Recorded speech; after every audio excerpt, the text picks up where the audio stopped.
بسم الله الرحمن الرحيم.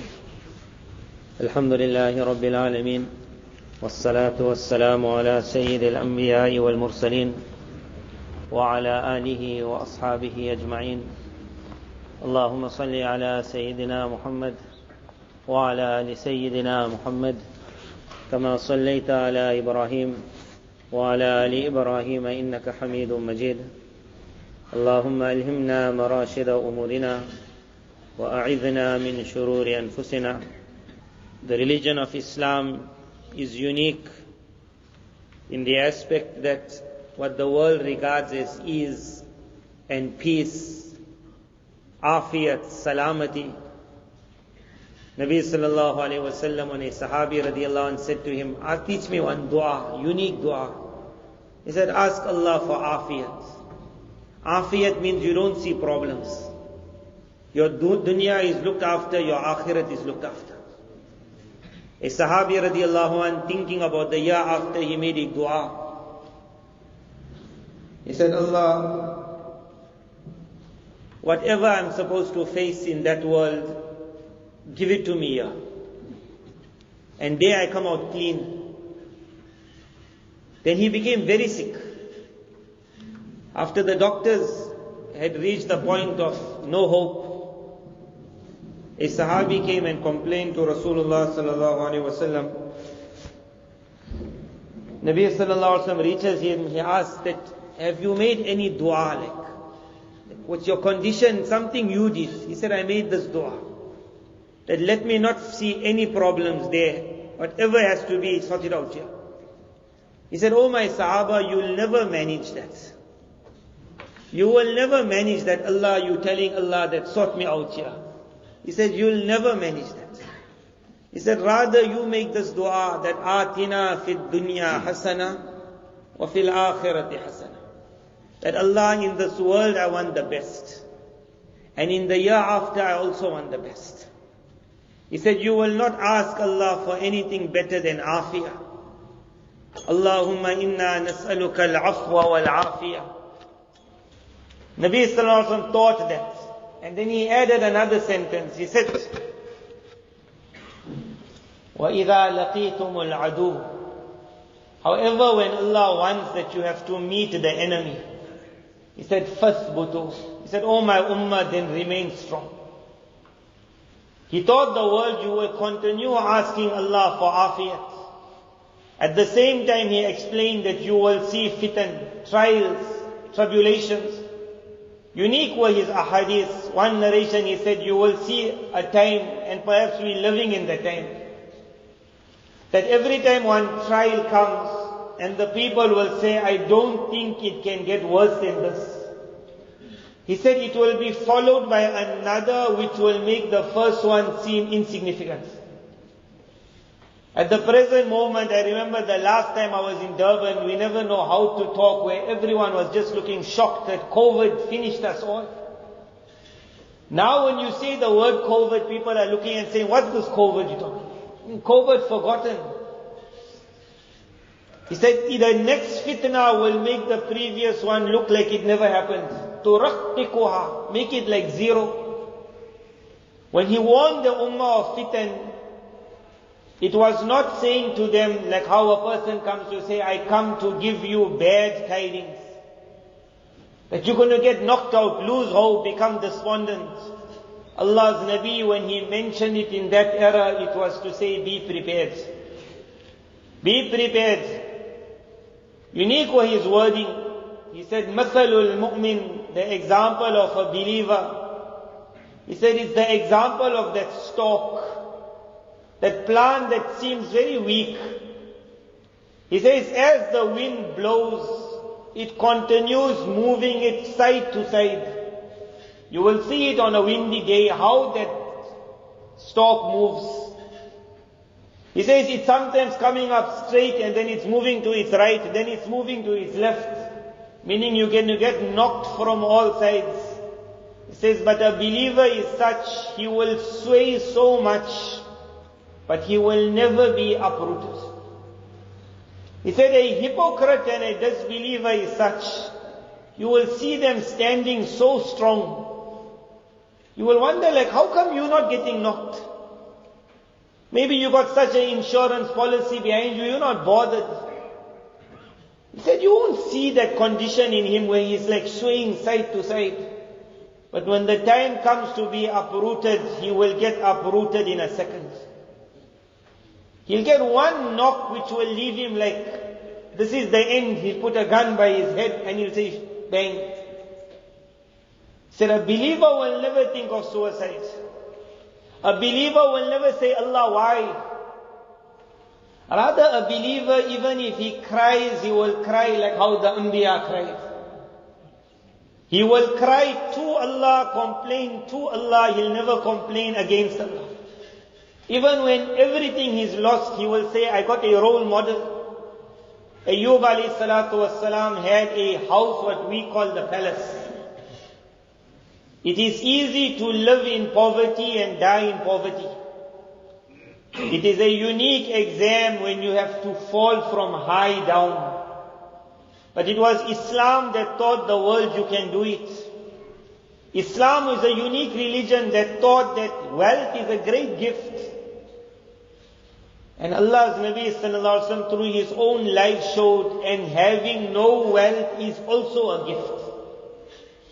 Where he said that the fuqara of my ummah, the poor of my ummah will enter paradise 500 years before the rich. There were those of his sahaba who lived wealthy, but before they passed away, it was their desire to pass away without 1 cent. So I got no hisab in front of my Allah. It was an Islam that created people amongst us. I had a certain friend. When I went to visit him, he had a very nice, like a business. He said, look at this business of mine. He said, but if I have to tell you, when I reached this country, I entered into a certain franchise, and I was making money like anything. Then they said to me, you will have to use this ingredient. I said, I will source my own. They said, it's company policy, you will have to use it. Said, I went home, spoke to my family, that if I say no, I haven't yet reached that target, so because of the policies, I'll lose everything and I will go under. And if I keep it, I know I will have to continue feeding my children from a source of income which is serving haram food somewhere, because of that ingredient. He said to me, do you know how hard it was to make that decision, to say to the company that I cannot do what you want? He said, I lost in numbers you can never imagine, and I went under. Hardest for me was to see my children coming out from the school they were in, putting them in a cheaper school, and in the cheaper school seeing my children having to go with torn socks. He says how it was where I saw them at the time when they were the bosses of the school, and now they were the ones that their friends' mothers were giving them socks. The friends' mothers were giving my children socks. He says, from that level I started again coming up. He said, what you're seeing today was not there. He said, but you know how happy it makes me that I can tell you, I can guarantee in the wealth you're seeing around me today, there is not 1 cent of interest. There is not 1 cent of interest. He said, with this wealth, so much of barakah came. I put up businesses in my homeland, where the purpose of the business is not for me to take 1 rand or 1 rupee from it, just to sustain 600 to 700 working families. He said, I get nothing out of it, just so that each one of them, he said, if I want to close it, I'll close that also, because I take nothing from it. Just that I know 700 families are eating from that business. He said, I saw the barakah of what is called when Allah gives back. Ayub alayhi salam had his palace. His palace was taken. He was the center of helping everyone else. That was taken. Then the roof collapsed. His entire family was taken. It was he and his wife, the granddaughter of Yusuf alayhi salam. She had to become a domestic worker in somebody else's house to see to her husband. Perhaps me and you, Allah will never take an exam like that. But if ever an exam comes, one thought that the devil brings is, Allah disgraced you. Had it was been the meaning of disgrace, Allah would never have disgraced His beloved Ayub alayhi salam. An exam is not disgrace. And a very hard exam is not a punishment. Awards come after the exam. The exam got nothing to do. وَأَمَّا إِذَا مَبْتَلَاهُ فَقَدَرَ عَلَيْهِ رِزْقًا. Allah says, and then when the exam is given, and we start making things tighter and tighter, فَيَقُولُ رَبِّي, then he says, Allah disgraced me. Kalla, Allah says, you call this disgrace? This is not the world for honor or for disgrace. This is the world for exam. When you go through an exam, then you just say, Allah, am I like an Ayub of the era? And that itself must give that person solace who say, I lost everything. Then you will say, then perhaps on that day you will stand next to Ayub alayhi salam. He lost it all. His wife became a domestic worker. A day came where she finally broke down and she said, will you not ask Allah now to bring an end to the exam? That was after 20 years when she broke down. He said, for 70 years Allah gave me everything. I feel shy to ask Him before another 70 years. 20 years since she broke down. But then he's looking at his wife, then he made his dua. And Allah reversed the whole. Everything came back.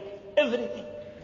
Rain was coming of gold on one side, silver on the other side. But before everything came back, one person came who used to enjoy Ayub alayhi salam's wealth. When he had the wealth. So when he came and he found him that everything is lost. And now his body has been gripped with what we call like, you'll have like cancer. And it was eating into his body. And pieces of his flesh were becoming rotten. And sometimes even an insect was seen falling out. So the person said, you must have done something so terrible that Allah brought this punishment on you. And Ayub alayhi salam said, Allah knows my inside is exactly like my outside. I'm not a hypocrite. He says, this is not a punishment. This is the test of the beloved to the lover. This is a test. إِنَّمَا يُوَفَّى الصَّابِرُونَ أَجْرَهُمْ بِغَيْرِ حِسَابٍ. When Allah said, I will test you, وَلَنَبْلُوَنَّكُمْ بِشَيْءٍ مِّنَ الْخَوْفِ وَالْجُوعِ وَنَقْصٍ. He said, I will test you. He said, I will test you and you will feel fear. Then you will feel hunger. Then you will see your wealth going. Then you will see your income being pulled. You'll see your lives going. When such exams come, normally the world will come and say that I don't know what to say to you. I'm so sorry. When Almighty Allah said, I'll test you, then He said, وَبَشِّرِ الصَّابِرِينَ. Go and give glad tidings to the ones who are tested. Meaning if I come here and I say, Mubarak to those people who lost everything, people will shoot me. Say, is that a word to say Mubarak? Allah said, Mubarak to those who I have tested.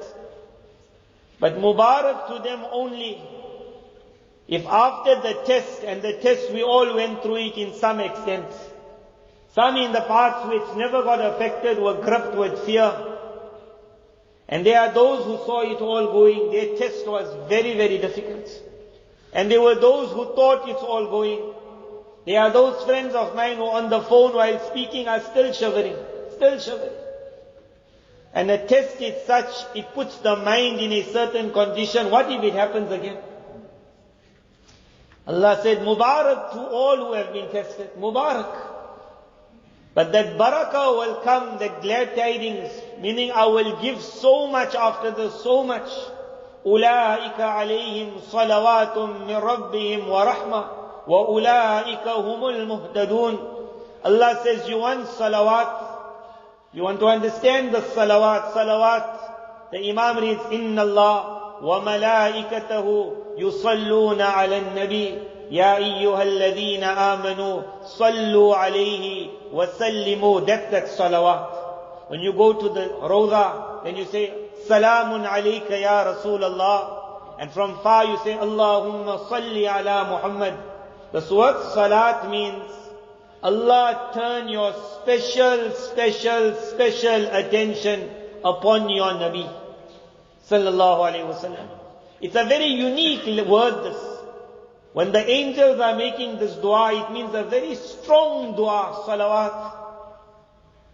Allah Tabarak Ta'ala says, the one who will be tested, alayhim salawat, I will send rains and rains and rains of this special mercy of mine. It will rain upon him like anything. Ulaika alayhim salawatun min rabbihim wa rahmah. Mercy will fall upon him. Wa ulaika humul muhtadun. I will open up his roads. Hidayah will be written around the corner for him. All of that you will get for what? One is the exam, and one is to stand up to the exam as Allah wanted. Now how do we stand up to an exam? Had Allah said, I will test your heart to see if you are patient, then all of us will fail. Because in our hearts we know we can be brave on the outside, but when that person goes toilet after that, he understands that I was not brave. It was just a look. Later on when you ask the person how you did it, he says, yeah, I don't know how I did it. When you meet those that went through those 3 or 4 or 5 days of what was called fear, you say, did you ever know you so brave? The person will say, I am not brave. One time an incident happened and that person was involved in a robbery. The gun was put by his head, but he never moved. Then they hit him. He just stood like calm. They must have been also wondering, this is like a Superman. Then they ran away. Then people came and asked, how are you? He said, I'm okay. And then after that, when he's feeling his legs, he told me all was wet. He never urinated. It was perspiration that went through the whole body. Whole body went in perspiration. But at that moment, like, he never knew how brave I am. The body was not. If Allah had to test our inside, we are the worst of cowards. We are not those mujahids of Afghanistan. So Almighty Allah said, I ask you all one thing. It's called lip service. With your tongue, if you are ready to say one phrase, you will be written amongst those that were patient. And then glad tidings to you. And I will send torrents of my mercy and my salawat, special attention. And I will open up your doors to guidance. One lip service you have to give. What is that lip service? It's that word we all know. وَبَشِّرِ الصَّابِرِينَ الَّذِينَ إِذَا أَصَابَتْهُمْ مُصِيبَةٌ. When a great calamity hits them, قَالُوا. Then they only say it with their tongue. I will not test their hearts. I only want to hear it on the tongue. May Allah make it, we all say it now. Inna lillah wa inna ilayhi raji'un. That's inna lillah wa inna ilayhi raji'un brings everything back. Inna lillah wa inna ilayhi raji'un. We belong to Allah. So I can't complain against Allah. I'll complain to Allah. And I'm going back to Allah. Ilayhi raji'un. When I go back, I am convinced my every cry, my every sob, my every every level of zulm that was made to me, for me to see my family, my children in difficulty, my every tear has been recorded, is being recorded by my Allah. I am going back and I know in that place, there will not be a single except that a palace is being built in lieu of it. Everything I'll find. Rasulullah sallallahu alaihi wasallam then added 2 other du'as. These were the 2 easy ones because we learnt it from young. Inna lillah wa inna ilayhi raji'un. He added 2 which we will read now one time. And it brings about a different world after that. One is Allahumma ajurni fi musibati. You all will all say Ameen. It means Allah reward me in my calamity. Allah reward me in my calamity. You will not understand what is the barakah, blessings of this dua. But the individual who will continue saying it, even in English, his inside will be told, this is not a punishment. Rather, this is a business. In a business, when a king says to a servant that I got some money to give, but I'm not going to give it to all. So I'll make a law, whoever is ready to be lashed, for every one shot, 100 coins. For every one shot, 100 coins. For every one shot, 100 coins. You'll have to be strong. Me and you, but we know at that time we'll jump and say, give me 3 shots, 300 coins, 4 shots, 400 coins. Almighty Allah has not done that. But Almighty Allah said, I promise you, this is a business, this is not a disgrace. This is not a punishment.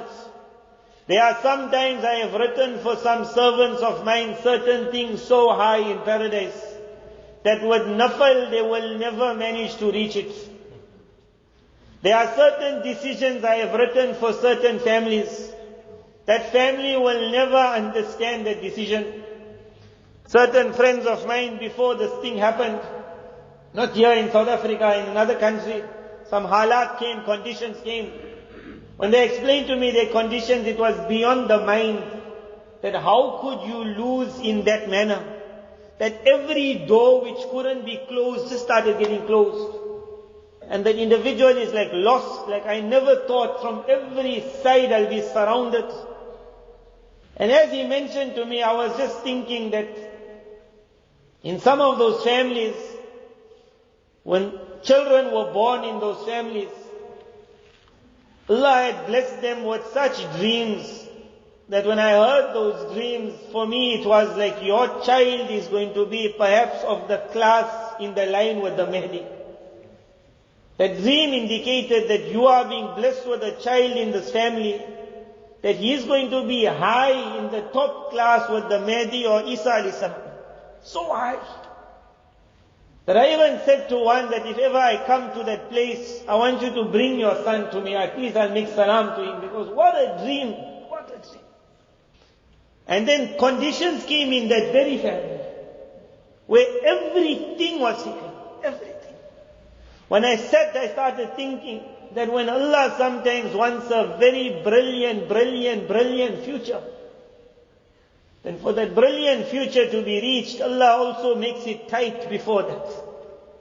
We will never know what the future of those families who have been affected will be. But I can guarantee you the day you will find your Allah, whoever has been tested, he will say, Allah, it was worth it. He will say, Allah, it was worth it. We'll never know the future. But when that future comes, I will end very fast on one incident. Luqman alayhi salam, he explained to his son that when the hardest of hard comes, understand Allah in that has put the best of the best of. His son said, how can it happen like that? He said, I can't explain to you. There's a Nabi nearby, let us go and ask him. So they went out on their journey, but how they thought it's going to be, it wasn't. Maybe they missed the road. The donkeys became tired. A donkey doesn't ever become tired. Fearing that they won't reach by nightfall, they got off the donkey. They said, we rather start moving ourselves. Then they saw in the distance like something there. They said, let's get quickly there. As they're running, his son, there was some bone that was jagging out of the ground. His leg went on the bone. Then the boy falls down. Luqman alayhi salam looks at it, the wise. With his teeth he's trying to pull out that bone. The leg is bleeding. He's bandaging it. His son is unconscious. He cries. A tear falls on the boy. He opens his eye. He says, my father, what are you crying for now? You told me everything is good. Is there any good in this? Either you leave me and you go now, and then you live your whole life that you had to desert your son. Or you stay with me and then we'll both die tonight.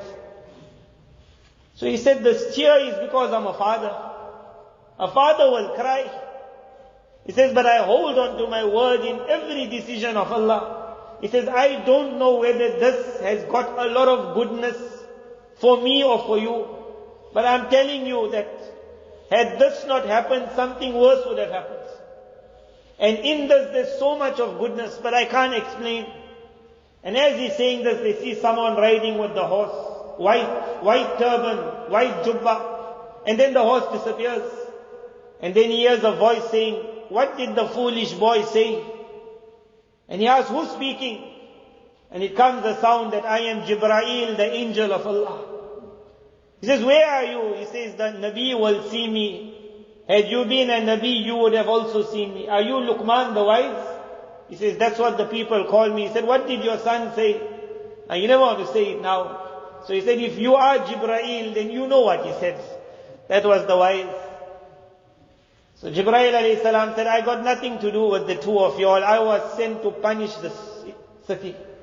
And as I went there and I was told to sink, it must go in the ground. And I was informed that Luqman and his son are coming. And I said, Allah, make the journey of Luqman long. Let him not reach, otherwise he will also go with the city." He said, "Your donkey became tired because of my dua. Otherwise the donkey doesn't become tired." He said that bone stopped you all reaching where your destruction was. Otherwise you all were running towards your destruction. He said it was my dua that made him bleed. He said bleeding will come right tomorrow. He put his hand over the leg, the blood stopped. He put his hand over the food and the water, it came back again. He said, "There's your donkey, jump onto it and carry on." He said it was my dua that kept you away from destruction. Who knows what was written for the future? We might say this is the biggest calamity. I guarantee you when you will reach Allah, whoever was tested, on that day he will say, "Allah, when you brought it on me, it was not a punishment. It was not a disgrace. It could not have come at a better time, because what a future you gave me." May Allah make it that all of us, on that day we will say to Allah, the one who today can say, "I will cry, but I am happy with you as my Allah." He will reach that level of Rada bil Qada we can never imagine. May Allah Tabarak Ta'ala take us all there. Inna lillah wa inna ilayhi raji'un. Allah reward us in our difficulty. Wa akhlif lana khayran minha. And in the place of it, Allah give us something much, much, much better. Allah Tabarak Ta'ala accepts on behalf of all who are suffering. May Allah Tabarak Ta'ala bless us with afiyat, with ease, with salamati, with rahat. And when our exam comes, may Allah not let us fail in our exam. Wa akhiru da'wana alhamdulillahi rabbil alameen.